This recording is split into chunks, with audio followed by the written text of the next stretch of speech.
మూలాధారం యొక్క ప్లేస్లో ఏమేమి ఉన్నాయి? ఆ గుదస్థానం, ఆ మలము విసర్జించడము. ఇంకొంచెం పైకి వెళ్తే స్వాధిష్టానము, అది మర్మాంగానికి దగ్గర ఉంది. అంటే అది కూడా అంతే, మూత్రస్థానము విసర్జించడము.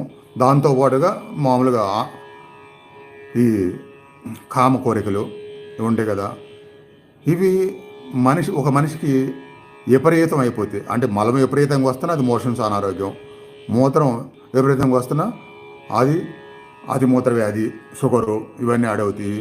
అట్లానే ఒక ఏజ్ వచ్చేసరికి ఆపుకోలేనంత కామ కోరికలు వస్తే వాళ్ళు తప్పులు చేస్తారు, పొరపాట్లు చేస్తారు, లేదా ఏకాగ్రత పెట్టలేరు చదువు మీద, దేని మీదైనా.